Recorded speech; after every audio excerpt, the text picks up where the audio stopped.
Hello story lovers, welcome back to my channel 'Manmohanam' part 9.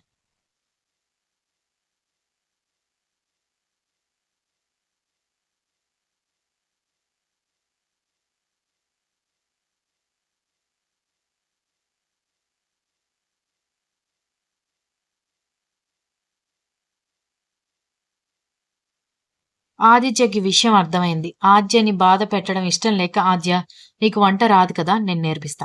But నువ్వు పర్ఫెక్ట్‌గా వంటలొచ్చే వరకు వంటగది ఛాయలకు కూడా పోకూడదు. అలా అని మాటివ్వు" అన్నాడు. ఆద్య అయిష్టంగానే సరే అంది. నాని తన రూమ్‌కి వెళ్ళిపోయాడు. ఆదిత్యని మధ్యాహ్నం, నైటు వంట చేశాడు. ఎలా చేయాలని ఆద్యకి నేర్పుతూ చేశాడు. ఆద్యకి కొంచెం క్లారిటీ వచ్చింది. నైట్ ఆదిత్య వండినవి తింటూ, "ఆదిత్య, సూపర్ తెలుసా! ఎలా నేర్చుకున్నావు?" అంది గుత్తి వంకాయ కూర కలుపుకుంటూ.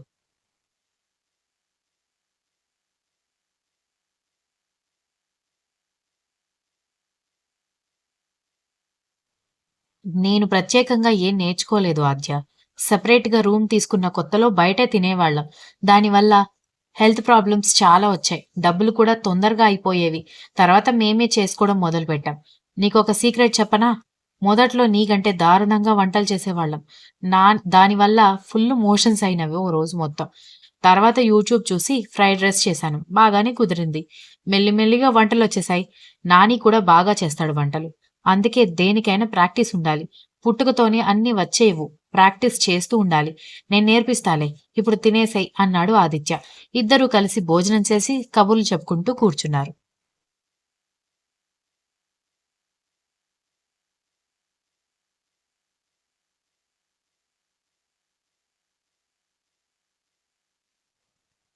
అవును ఆదిత్య, నువ్వెవర్ని ప్రేమించలేదా అంది ఆద్య. ఆద్య వైపు చూస్తున్న ఆదిత్య, ప్రేమించాను. అది నువ్వే బంగారం అని ముద్దు పెట్టాడు. ఆద్య చెంప మీద ఒకటి పీకి ఈడియట్ అని లేచి విసురుగా వెళ్ళిపోయింది.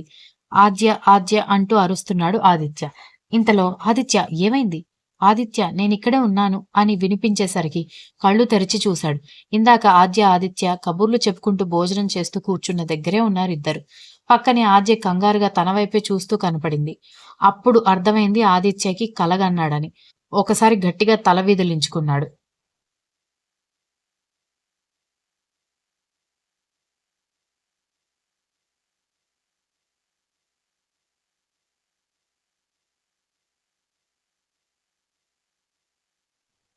ఆదిత్య, ఏమైంది? ఎందుకలా వియర్డ్‌గా బిహేవ్ చేస్తున్నావు? నీకిలాంటి ఒక జబ్బుందని నాకు చెప్పలేదే అంది ఆద్య.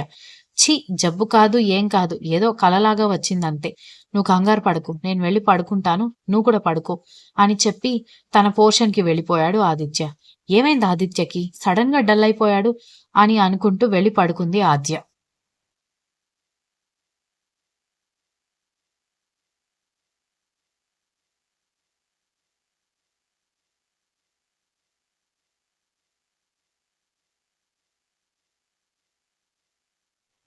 నెక్స్ట్ డే ఆద్య నిద్రలో కలల ప్రపంచంలో విహరిస్తోంది. ఆదిత్య లేచి ఫ్రెష్ అయి దోశ, వడ చేసి తర్వాత ఆఫీస్‌కి రెడీ అయ్యి ఆద్య ఇంటి డోర్ కొట్టాడు. బాగా నిద్రలో ఉన్న ఆద్య డోర్ తీయలేదు. కొట్టి కొట్టి విసుగు పుట్టి ఆద్య మొబైల్‌కి కాల్ చేశాడు ఆదిత్య. 2, 3 సార్లు మోగింది కానీ నిద్ర లేవలేదు ఆద్య. మంచి నిద్రను పాడు చేసినందుకు ఒళ్ళు మండిన ఆద్య స్క్రీన్ మీద పేరు కూడా చూడకుండా ఫోన్ ఎత్తి తిట్ల దండకం అందుకుంది ఆద్య.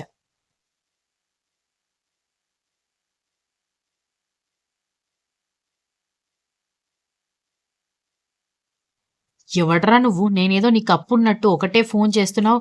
ఇదిగో కామన్‌గా నేను తిండి గురించి తప్ప దేని గురించి ఆలోచించను. నువ్వు బలైపోవడానికి సిద్ధం కాకు అని తన ఫ్లోలో తను పోతుంటే ఆదిత్య కోపంగా, నోరు మూసుకొని తలుపు తీ తిక్కమొహం అని తిట్టేసరికి, ఈ వాయిస్ ఎక్కడో విన్నట్టుందే అని స్క్రీన్ మీద పేరు చూసి నాలుక కరుచుకొని, సారీ ఆదిత్య, ఎవరో అనుకున్నా అంది భయంగా. నువ్వు ముందు డోర్ తియ్యి అని అరిచాడు ఆదిత్య.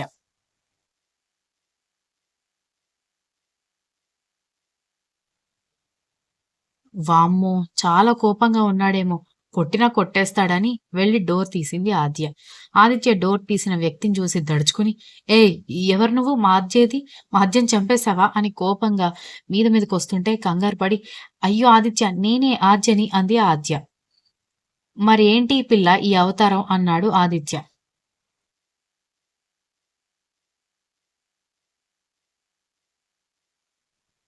3 మంకీ క్యాప్‌లు, 2 స్వెటర్‌లు, 4, 5 గ్లౌజులు వేసుకున్న ఆద్యని విచిత్రంగా చూస్తూ, "అంటే మరి ఆదిత్య నువ్వు అంత కోపంగా అరిచేసరికి భయమేసి కొడతావేమో అని అలా డ్రెస్ చేసుకున్నాను" అంది ఆద్య. "ఆద్య ప్లీజ్ నువ్వంత తిక్కదానివని నేననుకోలేదసలు. అయినా అంత మొద్దు నిద్రేంటి? నీ వల్ల నాకు కూడా లేటయింది తెలుసా" అన్నాడు ఆదిత్య.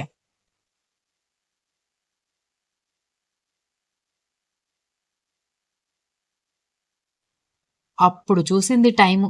8 మీదకి వెళ్ళడానికి పెద్ద ముళ్ళకి 5 నిమిషాలు అడ్డంగా ఉన్నాయి.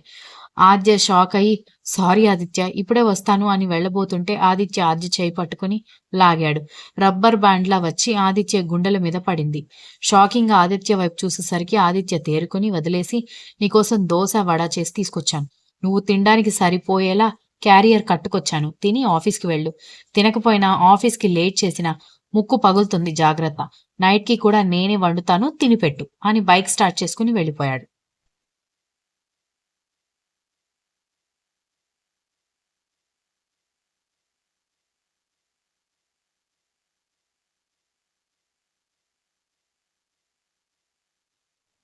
ఆద్యకి ఎలా రియాక్ట్ అవ్వాలో అర్థం కాలేదు. ఆదిత్య గుండెల మీద పడిందే పదే పదే గుర్తొస్తుంది. అంతలో తన చూపు ఆదిత్య తెచ్చిన క్యారియర్ మీద పడింది. కళ్ళల్లో మెరుపుతో క్యారియర్ ఓపెన్ చేసి అందులో ఐటెమ్స్ చూసి నోరూరి తినబోయి ఛీ! బ్రష్ కూడా చేసుకోలేదు. ఒసేయ్ ఆద్య! నీ కక్కుర్తి తగ్గించుకోవే అని తనను తాను తిట్టుకొని బ్రష్ చేసుకుని స్నానం చేసి black top with white Patiala వేసుకుంది. తర్వాత క్యారియర్ ఓపెన్ చేసింది. దోస, వడ తినేసి మొబైల్, వాలెట్, ఐడీ కార్డ్ పెట్టుకుని స్కూటీలో ఆఫీస్‌కి వెళ్ళిపోయింది.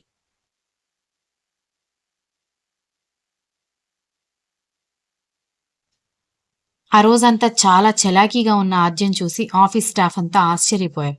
ఆదిత్య మెసేజ్ వచ్చింది. "ఆఫీస్‌కి వెళ్ళావా? తిన్నావా?" అని. ఆద్య నవ్వుతూ సూపర్ టిఫిన్ ఆఫీస్‌లోనే ఉన్నా" అని మెసేజ్ చేసింది. ఆదిత్య ఒక స్మైలీ పెట్టి తన వర్క్‌లో పడిపోయాడు. ఆద్యకి అప్పుడు గుర్తొచ్చింది.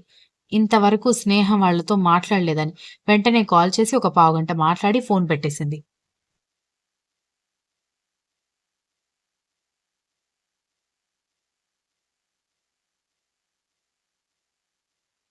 సంధ్య, స్నేహలతో కాల్ మాట్లాడాక ఆద్య తన వర్క్‌లో పడింది.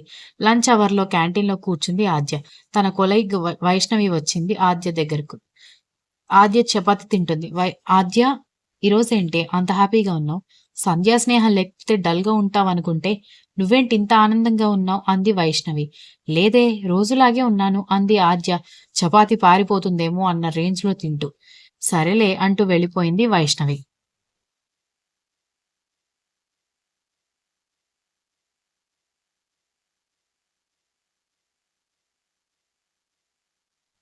ఆద్య తినేసి తన క్యాబిన్‌లోకొచ్చింది. అంతలో ఆదిత్య నుంచి మెసేజొచ్చింది. "సారీ ఆద్య, బ్రేక్‌ఫాస్ట్ ఇచ్చాను కానీ రైస్ పెట్టలేదు. ఏం తిన్నావు?" అని మెసేజ్ సారాంశం. ఆద్య నవ్వుతూ "చపాతీ తిన్నాను ఆదిత్య. అంత టిఫిన్ చేశాక లంచ్ ప్రిపేర్ చేయడానికి ఓపిక ఉండదులే. నువ్వేం తిన్నావు?" అంది. "నేను రైసు, పప్పు తిన్నాను" అన్నాడు. "ఓకే. ఈవినింగ్ కలుద్దాం. బాయ్" అంది. ఆదిత్య "ఓకే. బాయ్" అని సెండ్ చేసి తన పనిలో పడ్డాడు.